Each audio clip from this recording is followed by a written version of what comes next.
వడగళ్ల వర్షం వేసవిలోనే ఎందుకు పడుతుందో మీకు తెలుసా? వడగళ్ల వర్షానికి కారణం క్యుములోనింబస్ మేఘాలు. ఇవి వెరీ డేంజరస్. వాతావరణంలో అస్థిరత కారణంగా ఇవి ఏర్పడతాయి. భూమి అధికంగా వేడెక్కడం, ఆ వేడిగాలి పైకి లేచే సమయంలో తేమ ఎక్కువగా ఉండడంతో క్యుములోనింబస్ మేఘాలుగా మారతాయి.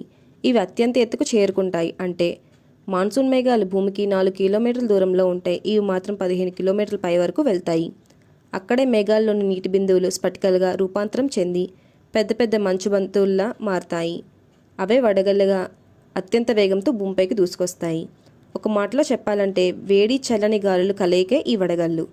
తక్కువ టైంలో ఊహించని స్థాయిలో బీభత్సం సృష్టించడం క్యుములోనింబస్ మేఘాల స్టైల్. అంటే వడగళ్ళ విధ్వంసం కూడా అదే రేంజ్లో ఉంటుంది. పూర్వం మన పూర్వీకులు వడగండ్లు తింటే మంచిదని, వేసవిలో వడదెబ్బ తగలకుండా ఉంటుంది అనేవారు. ఇప్పుడు వెదర్ అంతా ఫుల్గా పొల్యూట్ అయిపోయింది. ఇలాంటి వాతావరణంలో వడగళ్ళు తింటే అనారోగ్యం వస్తుంది. మన ఛానల్ కనుక ఫస్ట్ టైం చూసినట్టయితే సబ్స్క్రైబ్ చేసుకోండి. ఈ వీడియో మీకు ఎలా అనిపించిందో కామెంట్ చేయండి.